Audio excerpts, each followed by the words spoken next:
Okay. Hi. Hi, National Emerging Museum Professionals Network. Thank you, Liz. Um, it's lovely to be here with you. The three of us are not emerging professionals, but we're happy to share what we know about what it takes to work for yourself. I'm Laura Roberts. I'm in Cambridge, Massachusetts, and I do organizational development, primarily strategic planning. Melody?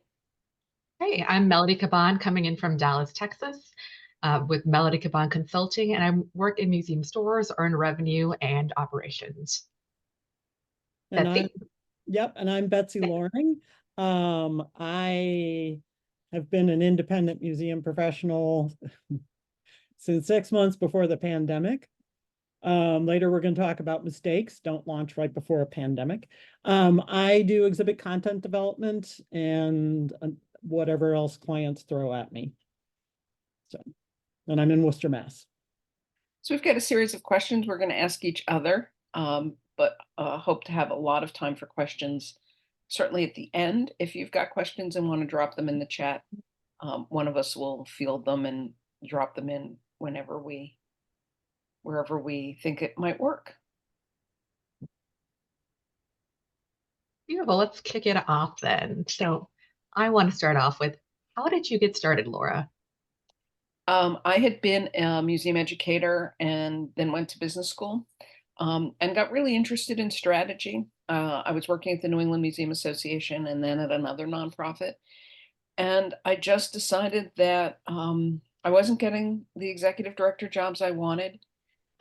So I just decided to shift.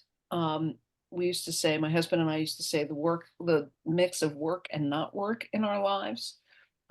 But I was very fortunate because I'd been at NEMA, so I had a huge network and I'd been teaching.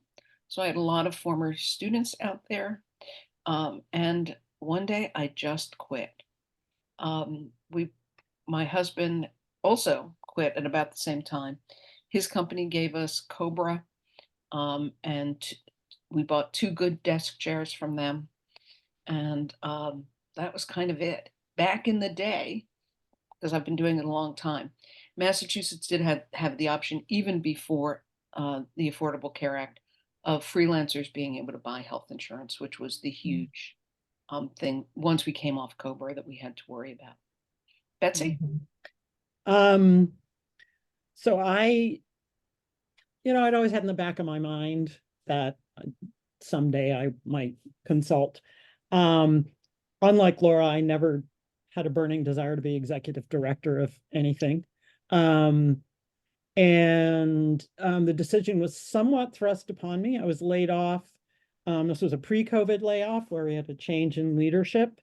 Um, and I was working with a career counselor who I adored.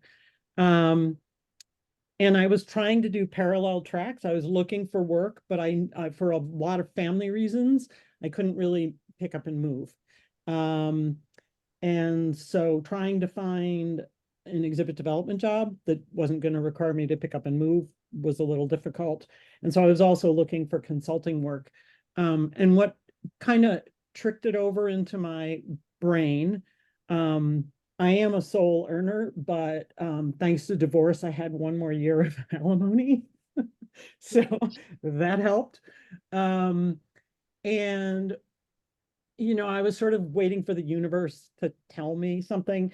And I had an interview with a place that was a for-profit, but it served the museum field. And I've never met four people who were more miserable and angry and nasty about their clients in my life. And I thought, I put up with that crap in service to a mission. I wasn't going to put up with that crap in service to them paying for their ski lodge. And so I turned that down and launched. So ashes. How about you, Melody? Well, for me, I've always been kind of an entrepreneur while at work. So it's like an entrepreneur mindset working within working within the museum or job. But then it just came time. It was time. I wanted to make an impact in more areas. And there weren't very many consultants or people in leadership who looked like me or had my background. So I made the jump, the frightening, not so frightening anymore jump. So it was really great because I had always been consulting, uh, just hadn't named it that. Cool. Um, so I guess I'll throw this at Melody. How did you go about thinking about what kind of services you were going to offer? Like, how did you define your niche? I know I'm personally very excited to know that there is somebody like you that I can introduce clients to, but how did you kind of Yeah. define that? I mean, it really started, I feel like I started with generic consultant Barbie to start with, and then started like pulling away to actually me and to see what it was my niche really was. I like to go at things with some humor, with analysis, and I've worked in a lot of different areas, and I could have easily took that for granted when speaking to other people. People haven't worked in point of sales, in like diverse product mixes, things like that. So taking that all in and really processing it helped me develop that niche. So people, when they see a product mix, will go, "Oh yeah, of course Melody put that together," or a store, "Of course she did." So it really helped. Mm-hmm. Yeah. What And about you, Betsy? well, why don't you, oh, we'll ask me and Oh. then we'll ask Laura. We sort of had this worked out, but um, I I just so first of all, museums is a second career for me. I had that very stereotypical entree into museum exhibit work. I worked in solid waste management planning for the first half of my career. And so I was like the oldest intern at the Museum of Science at the age of 40. So this was less of a drastic shift.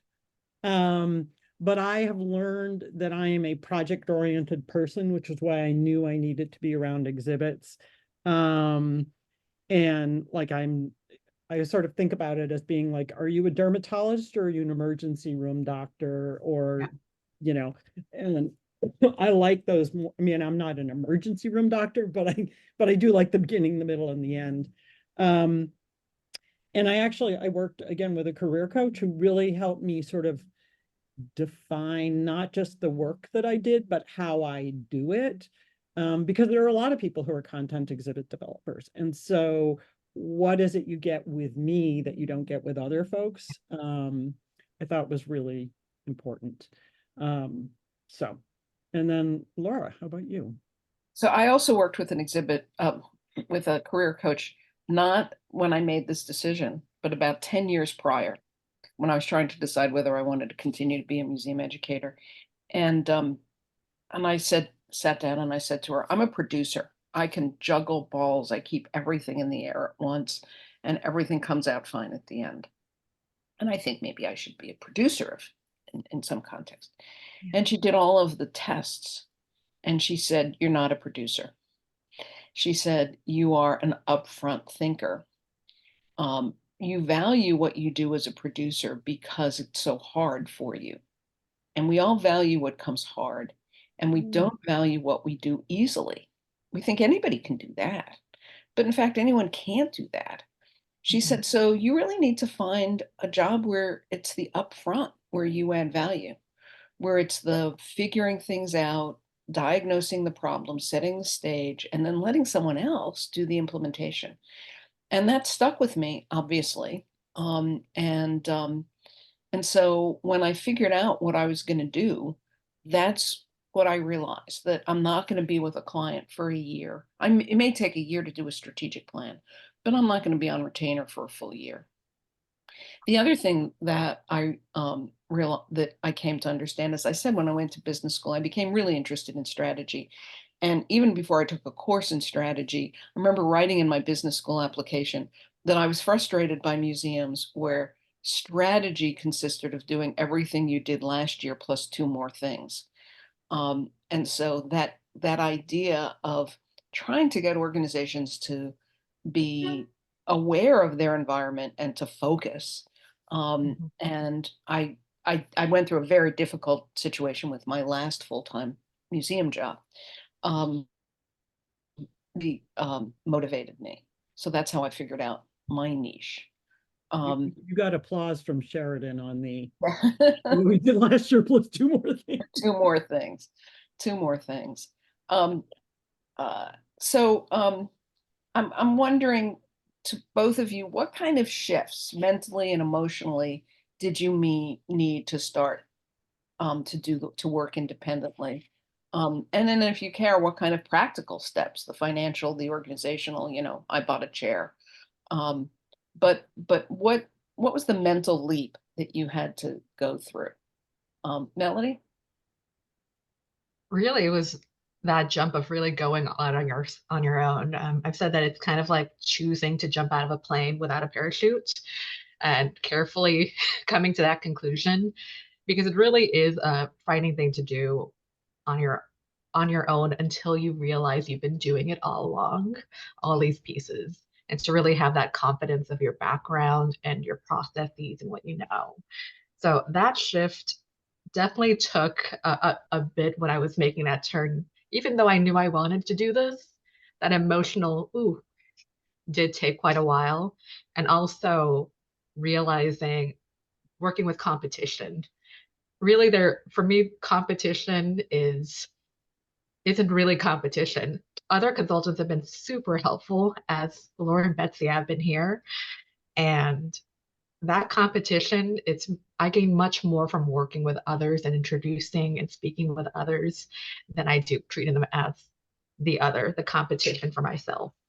And especially as I came up with my niche and really zeroed in on who I was as a consultant, that really dissipated and it paid off to get to that point.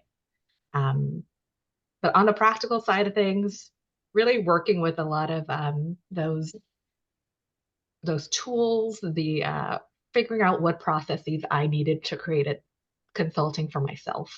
Because when you go to work, you have all the tools there. You're being told what to be working on, what you're using, but you're going to have to create it all yourself. And taking the time to see what I needed and what fit me was really valuable.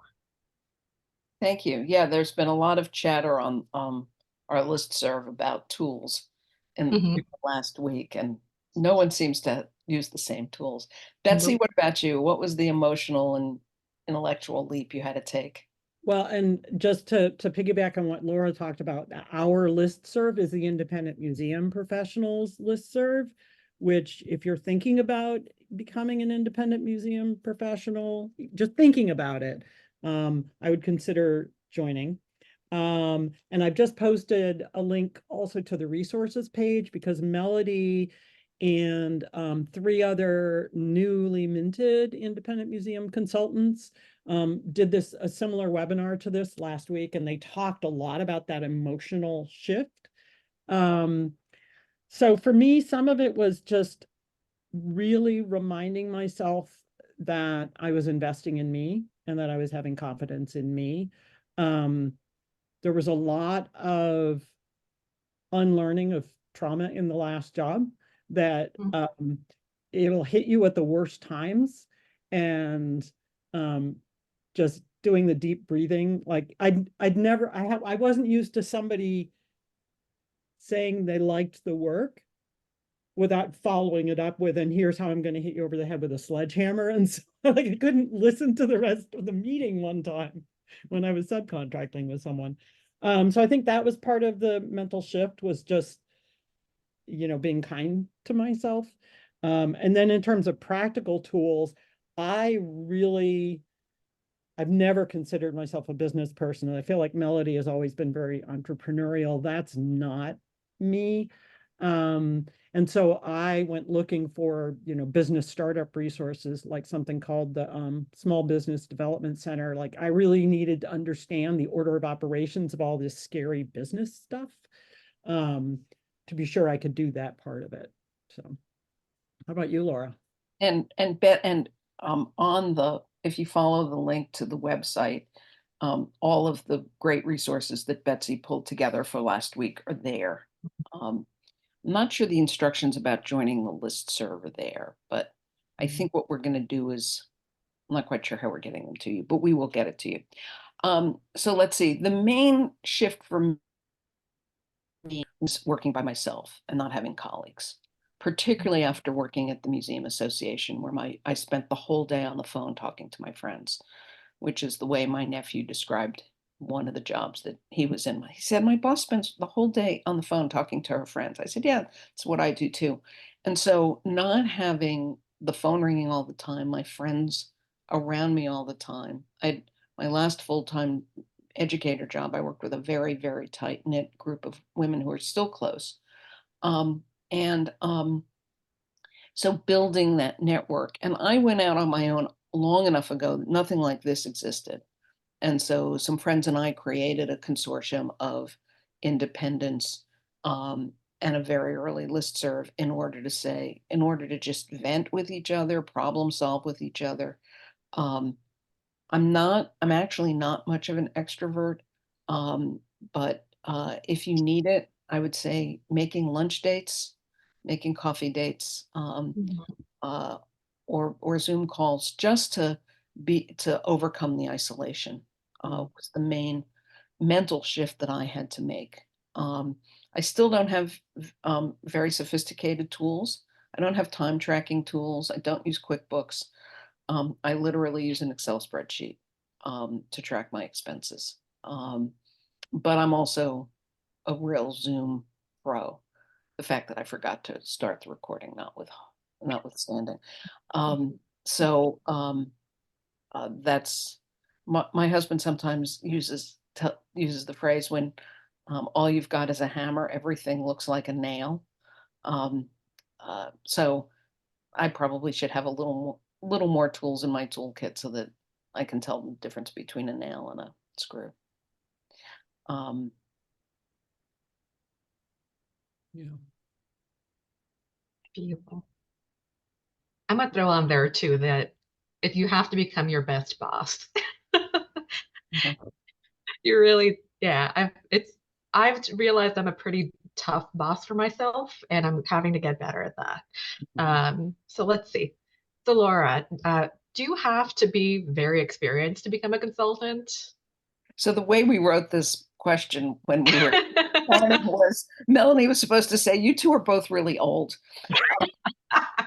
Uh, so Refuse. so um, I want to point out the difference between being a freelancer and a consultant. Yeah. I think someone at any point in their life can be a freelancer. If you have a skill set, you can, um, sell that on a hour by hour, day by day, week by week basis. Um, and in New York City, there are a lot of museum educators, for example, who are essentially freelancers. There are freelance editors, there are freelance writers, and I think you don't have to have a ton of experience to be a freelancer. You have to know how to do something. You have to know how to do what you're trying to sell. I think the difference between a freelancer and a consultant is that a consultant is really working at a higher level, replacing higher level staff. And you've got to have the experience not only of your skills, but of understanding the organization, being able to read the room and figure out how to best engage with this client. And, I like to think I was very smart at 28, but I wasn't that smart. Um, the other part of it is that you need to be experienced enough to be a good boss to yourself, to be self managed. And I didn't have a lot of great mentors in life, but the ones I had really taught me a lot. And I don't think I'd be able to do the work I'm doing unless I really had, in addition to my book learning, in addition to my graduate degrees, the experience of having worked with people who were really smart and really talented and who I could really learn from. So I think both of those things uh, were important. And then, of course, the third thing is my network. It's really hard if you don't know any. You all guys all know this because you're looking for jobs and whatever. It's really hard if you don't have a network and a track record and a portfolio to be able to sell yourself. I've been talking to two young friends who are very experienced, but who are just setting out as strategic planners, and they don't have the right things to talk about yet. And so they're working out how do you recast your full-time paid work in a way that reads like consulting, that reads like projects.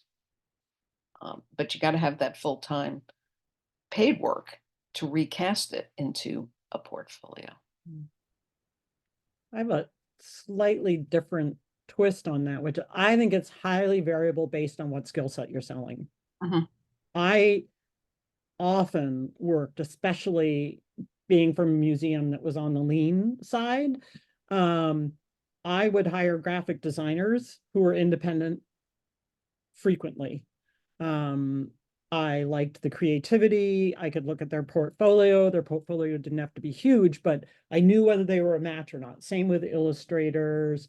So it really, really, really depends on what your skill set is, right?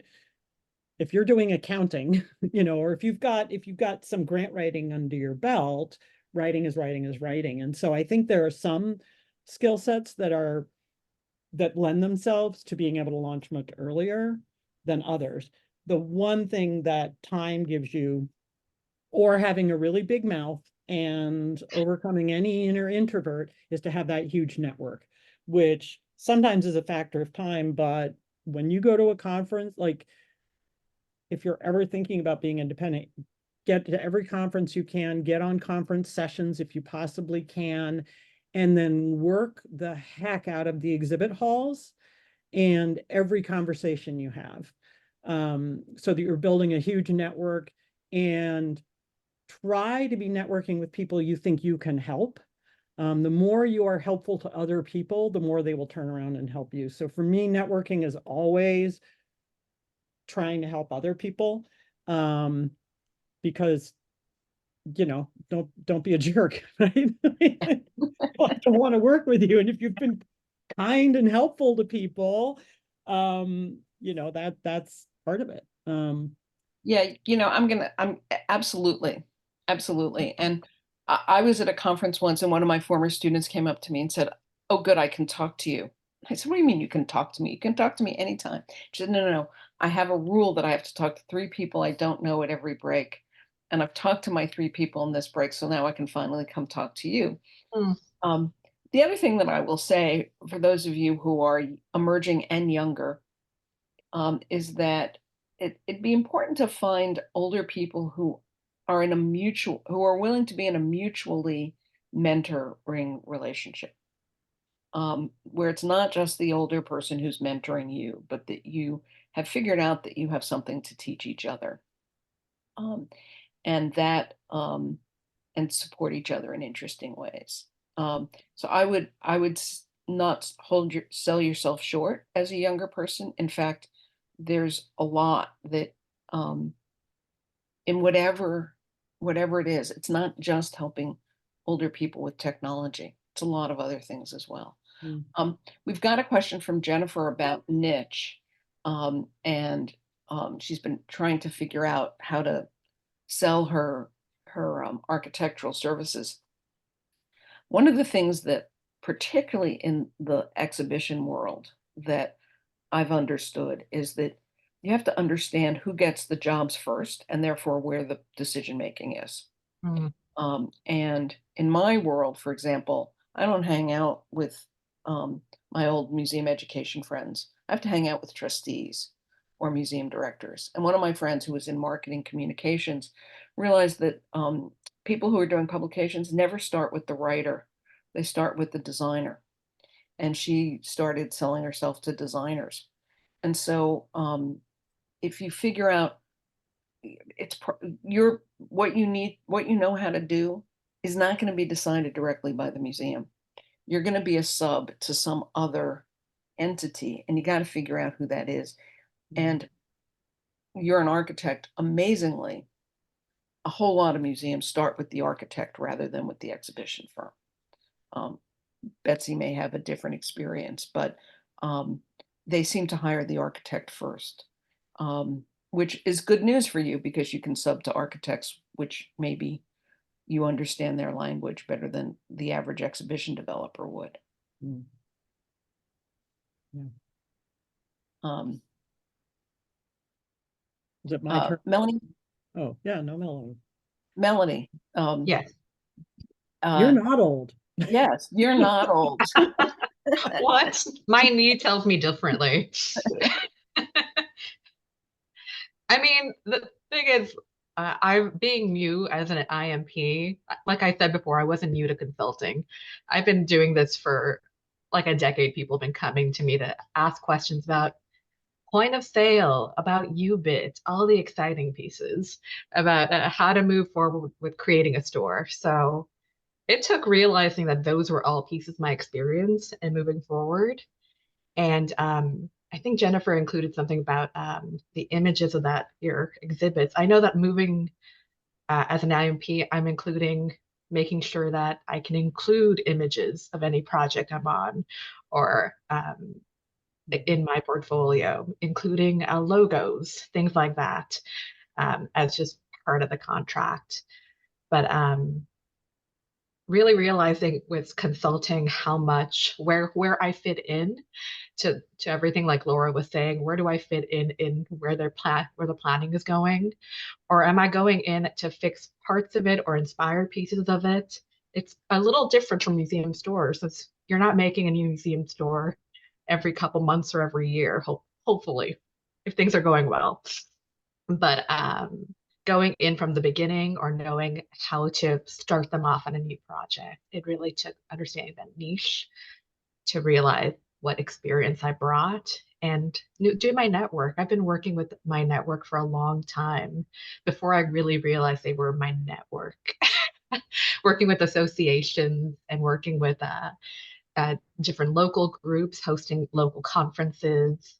Um, I really try to be involved in a lot of pieces. If you're with the Museum Store Association, a lot of those social media pieces I've created because I'm a whiz at Canva, and apparently that's magic.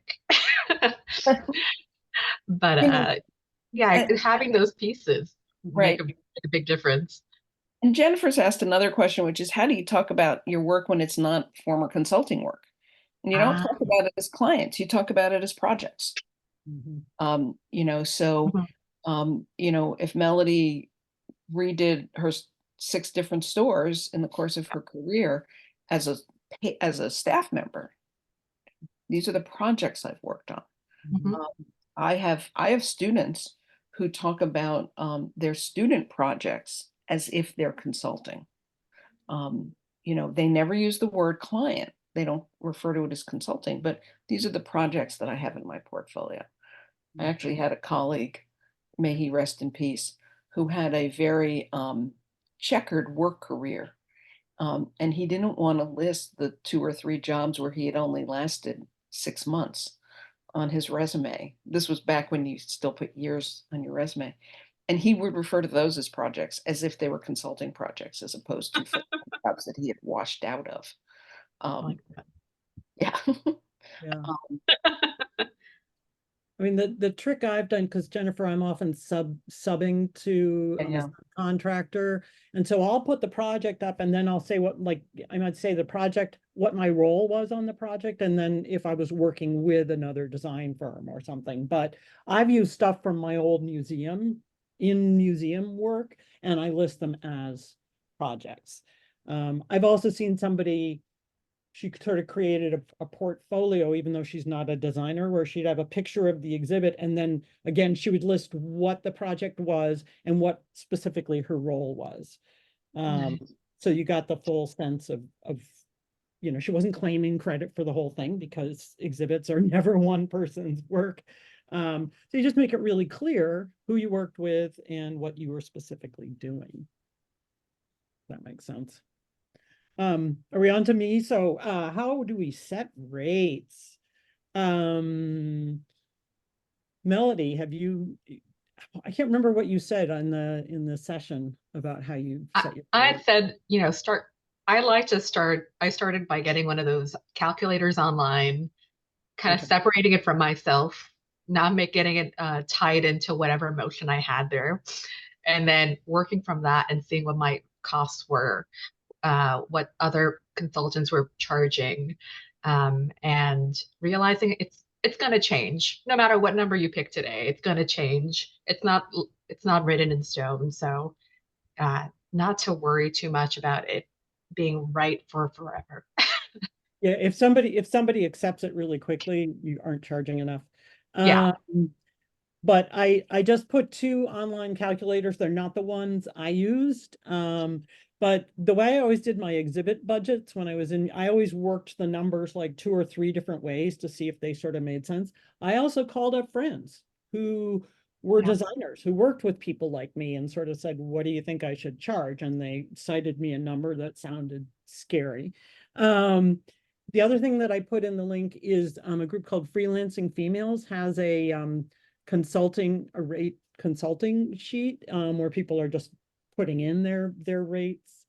The Independent Museum Professionals group may do a rate survey at some point. New England Museum Association did a rate survey.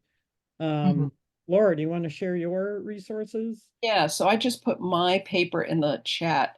I don't think we recorded.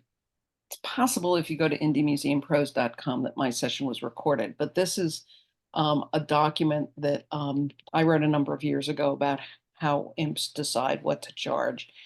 And in it, I say you start with between 2 and 3 times what you would be paid as a full timer, and then figure out where in that range you fall. Are you very experienced? Maybe you can be at the upper end. Is the work that you do require a lot of special purpose equipment? Do you not have very much competition?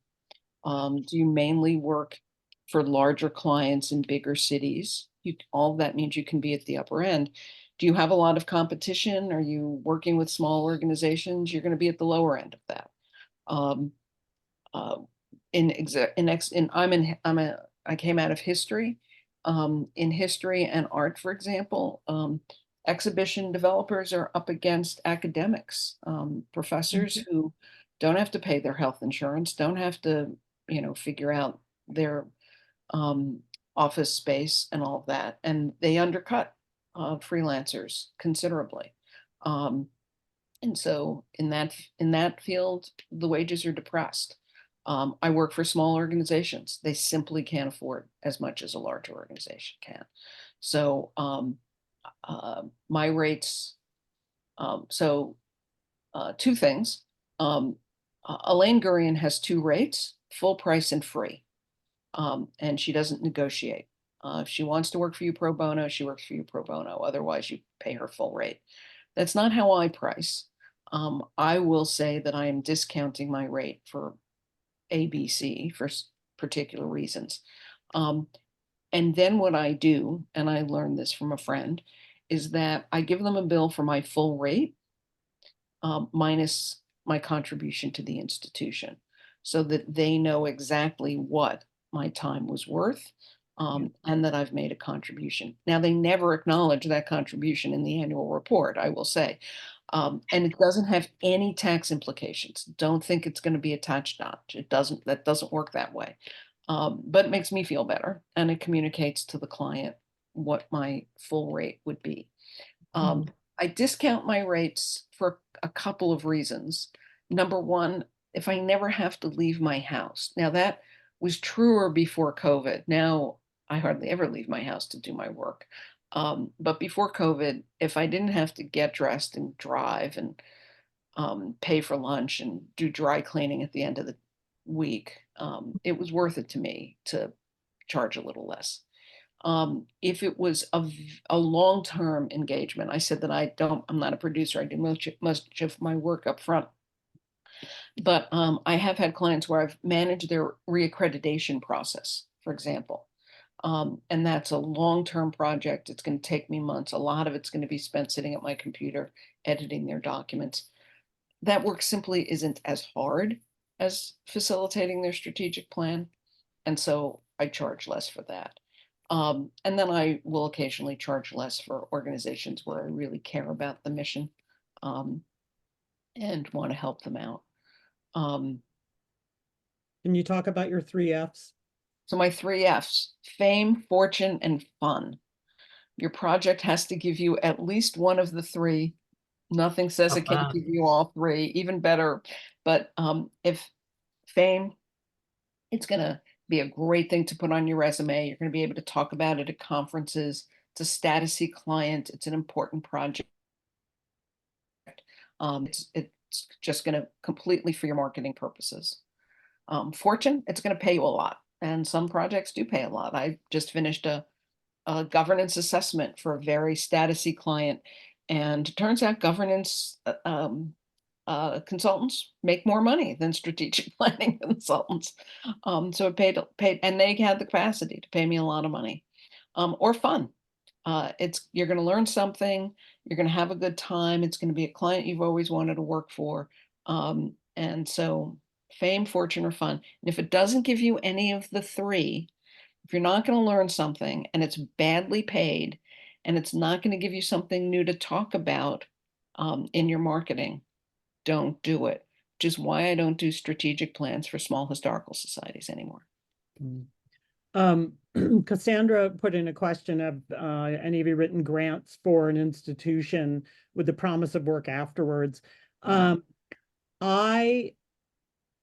For grants that are going to require my services, if a museum says, hey, Betsy, we want to go after IMLS money or something, I will write my chunk of it. So I've served as an evaluator and I also train staff on prototyping. So I will write that. I don't charge that as a grant writing thing. Sometimes I will write a grant for somebody and I charge as a grant writer. But if I'm written into the grant, yes, I will do that. The pros and cons are all the stinking deadlines are all on top of each other. Fortunately, I haven't had too many people clamoring to write me into specific grants. The only thing, it's sort of like the advice about when you apply for a job, you should just submit the application and then write it off and forget about it. And IMLS takes so long, or NSF takes even longer to turn around the answer anyway. So by then you will have forgotten it. The downside is if 3 yeses happen, you could be breathing into a paper bag.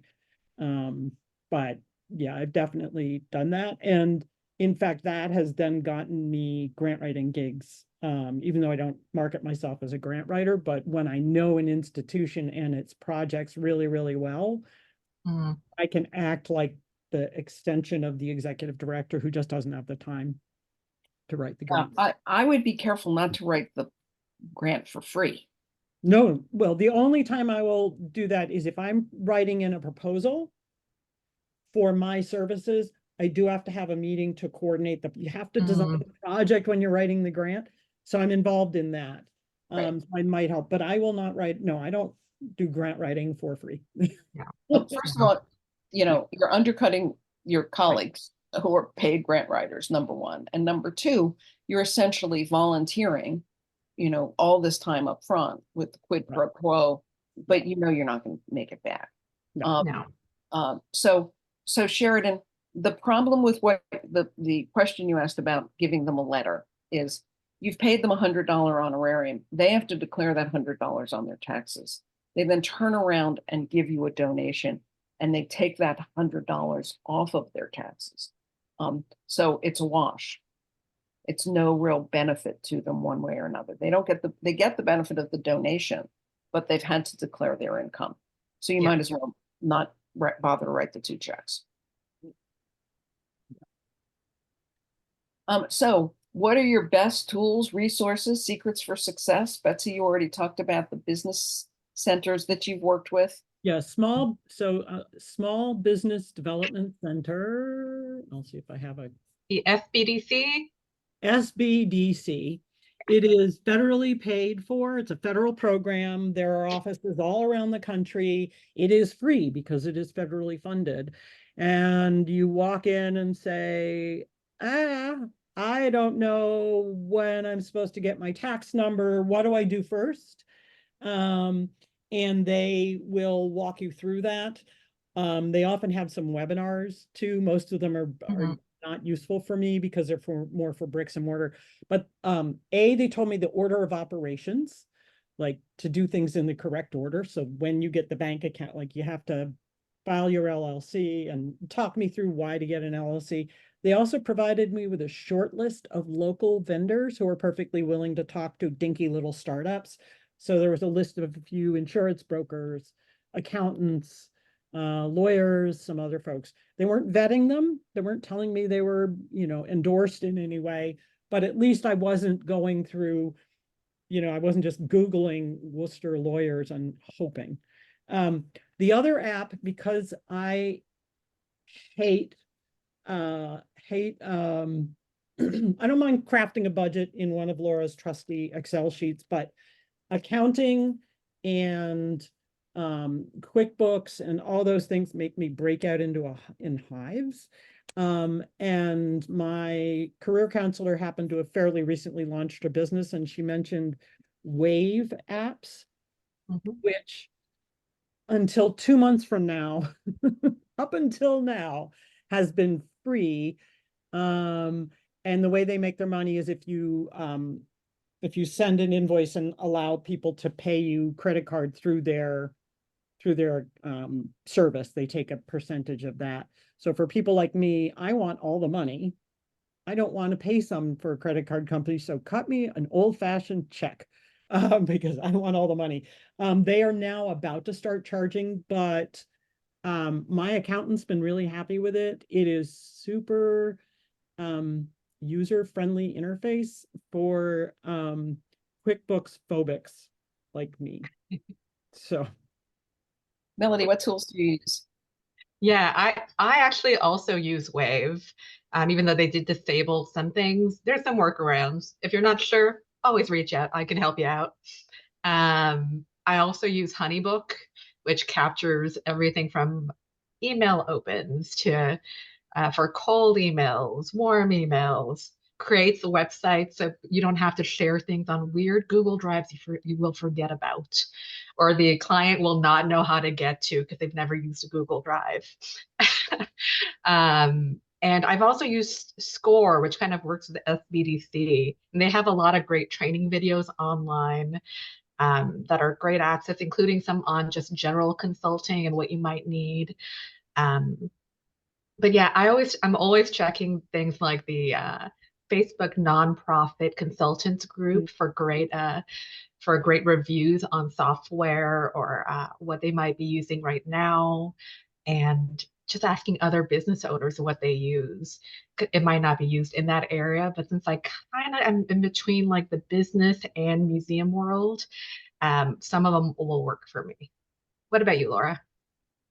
Um, I don't really have many tools that I use other than I did have this consortium of friends who were a good network and who I could vent to, what do I do about this horrific client problem?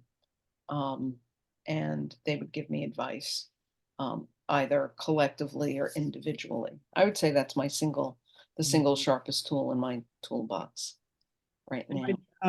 Melody mentioned this nonprofit virtual consultants network.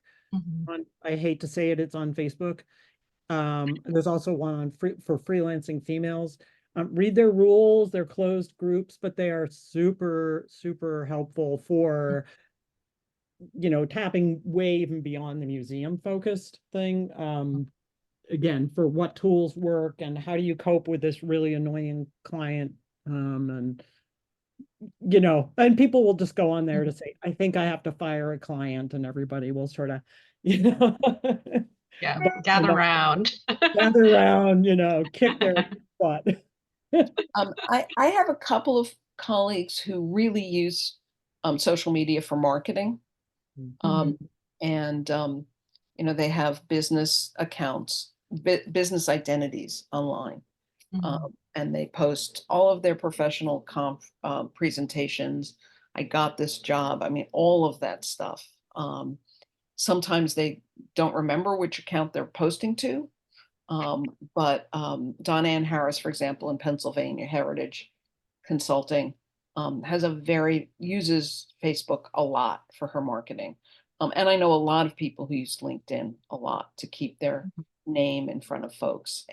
They write, they blog, whatever within LinkedIn, which means that they don't have to build an independent audience. They've got the LinkedIn audience. Melody, I think I'm you've got looking at the time, so I'm going to tell people to start dropping questions in the chat. Yep. All right. We'll jump in there with what do you wish you knew in the beginning? Looking back, it's all 2020 vision, right? So right. What about you, Laura? So I wish I knew that flexibility was really a double-edged sword. You know, for every day that I get to sleep late or have lunch with a friend or read a novel. I used to have a rule that I didn't read novels before 5 o'clock. That's gone away. For every day where, you know, I can actually get to the gym, there's a day where I literally have 12 hours worth of work to do. I'm going to have to get in the car and go to an evening meeting for a half an hour presentation, and I'm not going to get home until 9:30, 10 o'clock at night. And so that whole question of not working 9 to 5, and particularly if you're trying to do this with a young family, think about the work that you do and how predictable it is and how much it's under your control and how much it's in the control of others, and if your deadlines are under the control of others. So I didn't really understand that. I didn't really understand. I remember the first, I actually consulted twice. I did it just for a year before I went to business school. And I remember coming upstairs one day and saying to my husband, I have sold 65 hours this week. See you next week. Oof. I just saw a question in here, other than conferences, how do we get the word out about consulting? One of the things that I did, this is actually true whether you go independent or whenever you're looking for work. It's obviously you have to be more confidential when you're looking for work, but don't just tell people you've launched a business. Don't just tell people you're looking for a job, because what they're going to send you is what they think you do, what they think you should be doing. And very often it's going to be your existing job description with some new flavor to it. So one of the things that I did while I was trying to do this double road, this working 2 roads at once, I gave people a bullet list of what my search image was. So these are specifically the kinds of projects I'm looking for. I'm looking for, you know, multi-museum collaborations that involve peer-to-peer professional development. Like, the more you can give people really specific search images, the more they can help you. And I always ask, how can I help them? And try to definitely find time for doing that. I'm trying to think, old employers. No, I'm trying to think. Colleagues and friends. Colleagues and friends, and then Yeah, I could meet at all the socials. I developed a whole website to kind of go with it, so it could be that bullet point list. There you go. That's what I do. Yeah. The first 6 months that you work for yourself, your work's going to come from friends and colleagues. Yep. No one's going to hire you because of a great website. They're going to hire you because they know you and they know your work.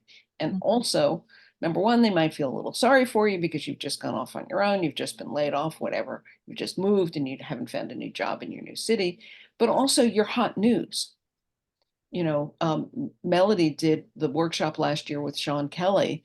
When Sean Kelly announced on Facebook that he had left his job, all of his professional network took notice, and he was top of mind. Wow, I could get Sean Kelly to do that job. And the hard marketing comes after you're no longer new news.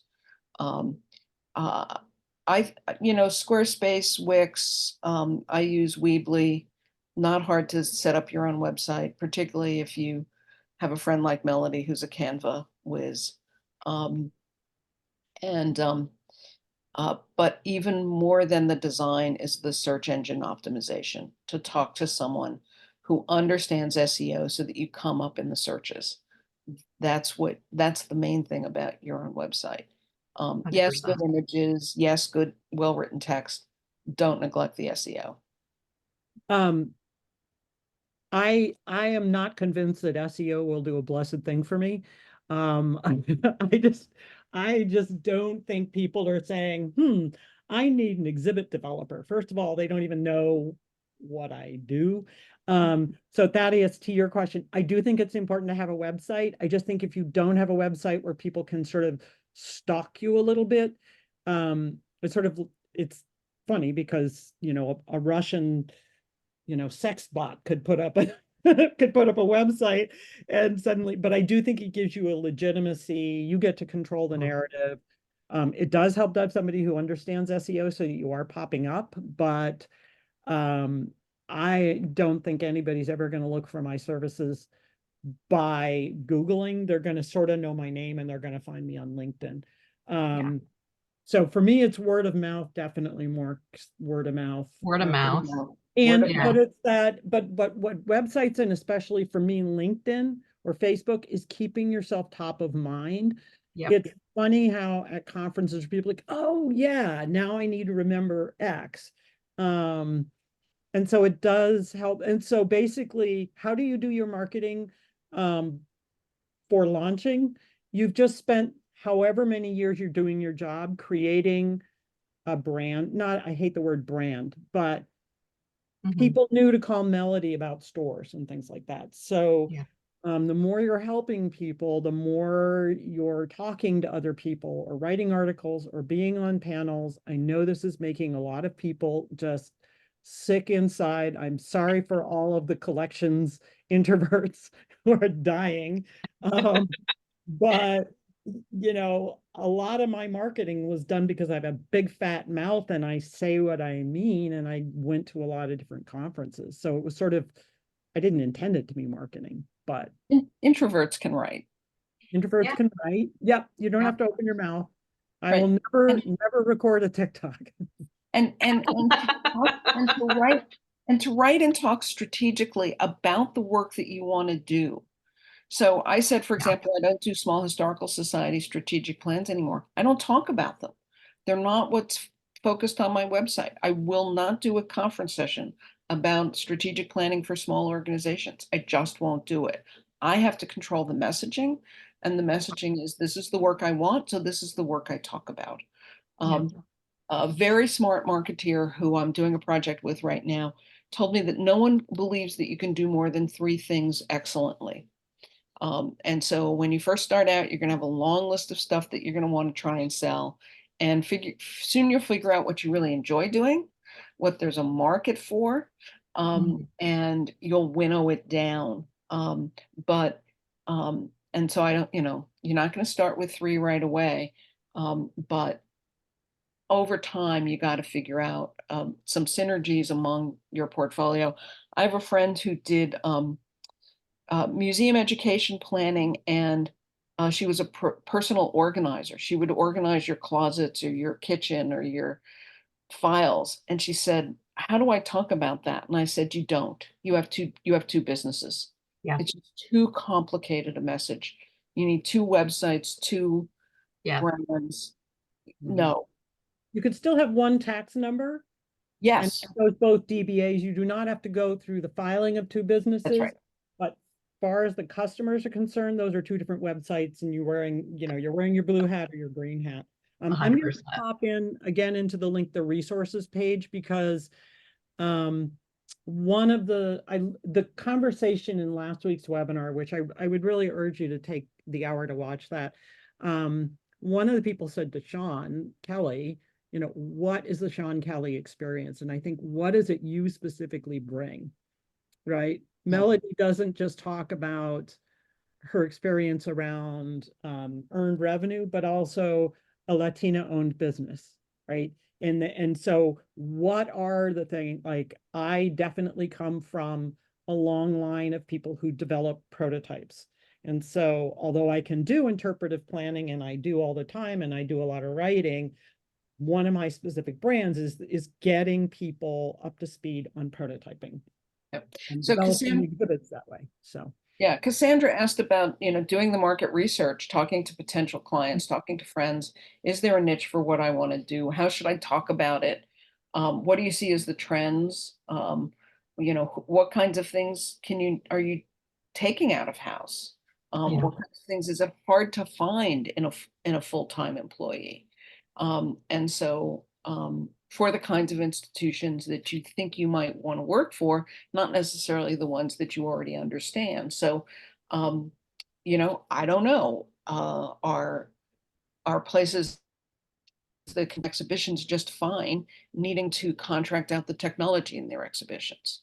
Are places that can do their collections management on their own really, they got that down, but they're finding that they just don't have the photography skills in order to do high enough quality photographs in order to put those in a searchable database reputably, much less to sell the rights and reproductions to. So yeah, the question is, all the stuff that you got going on, what's it hard for you to do in-house these days? And then would you do that on a project by project basis? Do you do it with somebody on retainer? How would you actually, you know, fund that and work it into your budget? Yeah, I think it's a good idea. Um, and but I would make sure that you're looking at a range of institutions, not just the ones you know very well, and use it as an opportunity, as a marketing opportunity to say, by the way, the reason I'm asking is that I'm thinking about going out on my own. Please Yeah. keep. I'd Melody, also add to that, looking at, can you handle the risk of taking this on? Are you okay with that much risk? Do you have money saved to take this on? Because you might not be getting jobs for months. You don't know. How long are you okay for this to be testing this space for yourself and really test the outside and the inside here? And are you willing to do something else in the interim? Are you willing to Yep. be a barista at Starbucks, or, proofread for a local publisher, or, whatever the other stuff that you know how to do that's going to pay the bills? Do wedding photography um, while you build your business. yeah. And I would add to Cassandra's idea, that idea of talking, depending on what your skill set is, also talk to larger firms that, and I went, that's what I did again in the exhibit halls, and I've recommended it to Melody, is, when you're bidding on a project, do you need people that can focus on the science and the interactivity? And if a project ever comes up, and I even printed postcards that listed my bulleted pointed thing.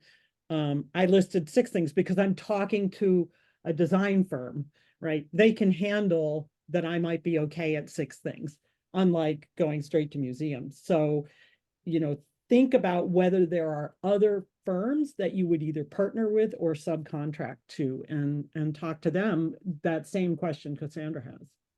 Yeah, the friend of mine who realized that she was going to get her work through designers, called a bunch of designers she liked, invited them to her house for coffee, bought really nice pastries, said, "Come over and show me your portfolio. I'd like to get to know you. Show me your portfolio." And after 35 minutes of looking at their portfolio and drinking her coffee, they of course had to say, "And Susan, what do you do? Show me your portfolio." It would have been rude not to. Whereas just a cold call that says, "Can I come to your office and show you my portfolio?" No, you know, send me a couple of images and a couple of samples, and I'll get back to you. So that reciprocity really worked for her. I'm looking at the time, it's Yeah. 2:02. Yep. So we should say thank you to everybody for listening to us. If there are other questions, I know I can at least hang out for what that's worth. I don't know if anybody else can, but Yeah, I can for a little bit too. Mhm. But maybe I should end the recording. Thank you to National EMPN for inviting us. Um,